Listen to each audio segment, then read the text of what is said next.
right, listen up, guys. Winter is here. And if you're powering through the holiday chaos like I am, it's time to ditch the coffee jitters. I want you to try Mud Water. This is a clean coffee alternative that will keep you energetic without the crash. I'm talking chai, cacao, and adaptogens like lion's mane and reishi. Every ingredient in Mud Water is organic, non-GMO, it's vegan, gluten-free, and guys, get ready for this. There is zero sugar. That's what makes Mud Water the perfect way to keep energy clean and focused with no late night regrets. You can say goodbye to those sleepless nights. Mud Water's gonna give you all the fuel with none of the burnouts. Guys, take a scoop, put it in water, stir, sit back and drink. It's that easy. I like to add creamer and sometimes I get real fancy and put a little honey in there. That's up to you. And I got a deal for you. I want you to go to mudwtr.com/Chael. That's a 43% savings. Right now, we're going to include free shipping and we're even going to put in a free frother. When they ask,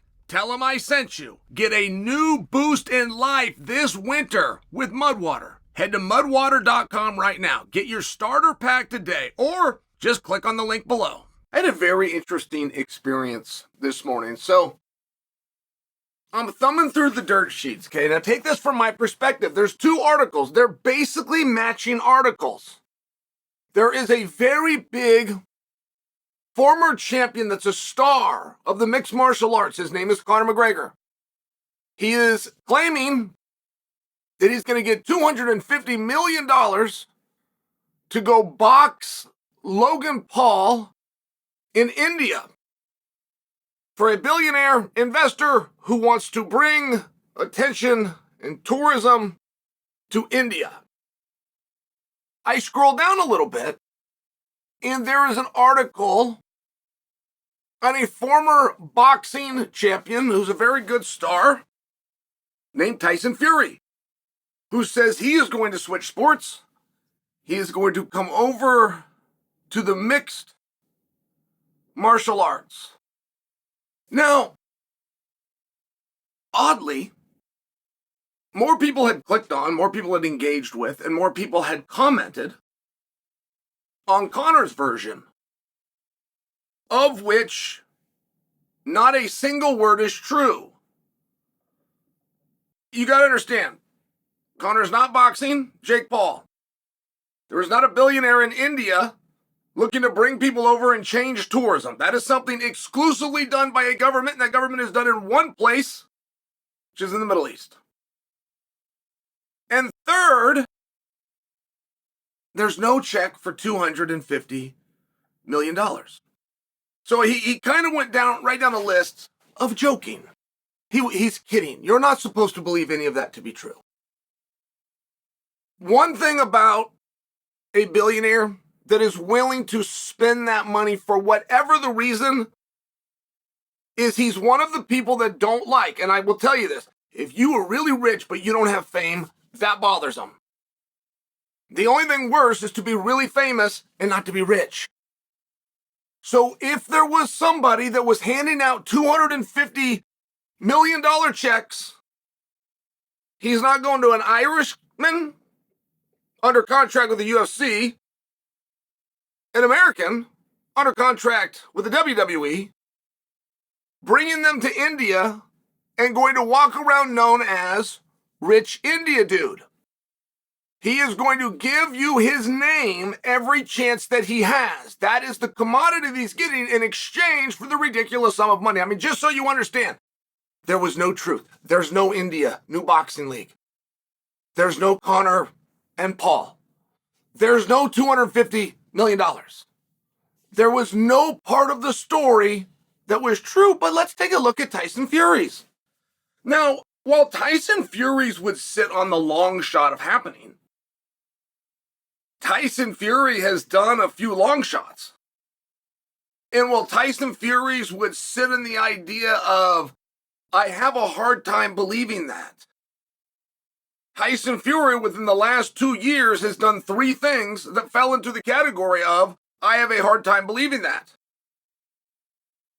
There is a make-believe myth with fighters It's not overly true, and it's less true the better the guy is. And we're talking about the top of the food chain here. But there is a make-believe myth that they will determine whether they're going to do something that they want to do on the outcome.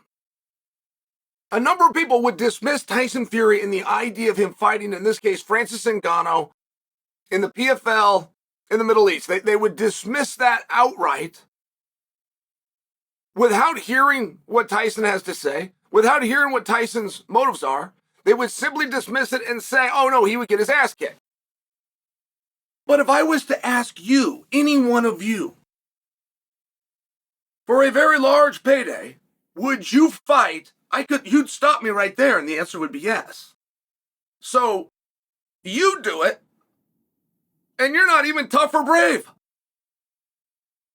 He's really tough and really brave, but you dismiss the idea that he would do it. It's actually possible with him. Many people said he would never fight Francis. And the larger reason wasn't just contracts. We were starting to see that those contracts were aligning. The reason he wouldn't fight Francis is because such a risk. He's fighting a guy that looks like a big, strong athlete who claims he's actually pretty experienced in this. And nobody knows who he is.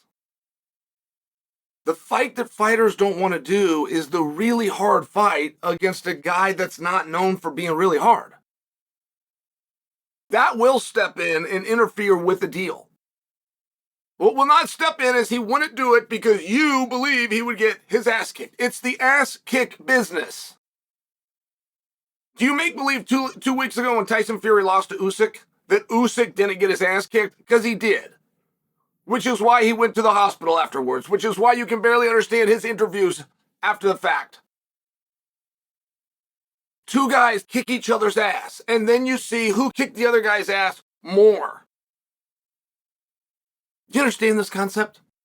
So Tyson Fury's could actually be done. And then there's always a question of who's going to pay him. But who's going to pay him is a very different question if it's something that you want to do. Jon Jones is holding out for what he called FU money right now for Aspinall. Aspinall has not even disclosed to us what his prearranged contract is, but he has let us know that he will not be negotiated beyond the prearranged contract. And it's not as though Aspinall is a lock to beat Jon. It's not as though your other principles about getting his ass kicked all of a sudden don't apply. I'm sure Tyson Fury goes and picks up a game of golf here or there. For all I know, he's into a little badminton, a little tennis. And I bring that up because why would he do those things for free? But you make believe that he wouldn't do something else on the cheap. It's a very hard situation to walk into. Being the guy that is supposed to win. Fury was supposed to beat Usyk the second time. Fury was supposed to beat Usyk the first time. Fury was supposed to walk over Francis. But when those things didn't happen, at no point in there did Fury wilt or back down.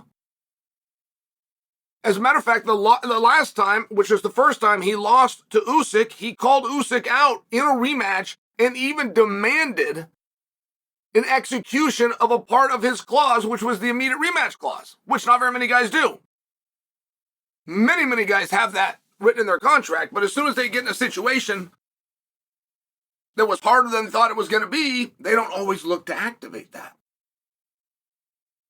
Tyson Fury could have gone and fought Anthony Joshua. Had a bigger payday than Usyk, just for example. He elected the hard road. Now, there's no part of me that is suggesting for you that you should jump on board and that Tyson Fury is going to go and do this. The only part that I'm suggesting for you is that if Tyson Fury is floating this out there, he is waiting to see what he gets back. If there was promoters that went into him right now and said, hey, you want to do this Francis thing? How much time you need? 10 months? Great. We're going to book this for November. Are you really in on this? Do you really want to do MMA? Fury's going to listen and have a conversation. That's a lot more interesting than Conor not making up a story. He made up 3. Conor has not been offered $250 million from a guy in India. Conor does not currently have any ability to box Jake Paul for a guy in India. You're aware that both Jake Paul and Conor are under contract with Dana White. Are you not aware of that? And that would be a little bit of a stretch, but they're both under contract with TKO, of which has two arms, of which one of the arms, Dana White, is the CEO. They're not even similar weight classes. Meanwhile, Fury's known to do things that are really hard. He's been wanting to come to MMA for a while, and that light is dimming. He's got the right opponent in Francis if they really did want to do that. They have promoters and promotions that will welcome him in. They didn't make this up from thin air. The likelihood of the two, I understand that. But the engagement that you gave to Conor, I gotta assume he was kidding. It was so outlandish, he was kidding. And he's fooled you again. And the reason he does that isn't because of his creativeness or his cleverness. Conor continues to fool you because you are a fool.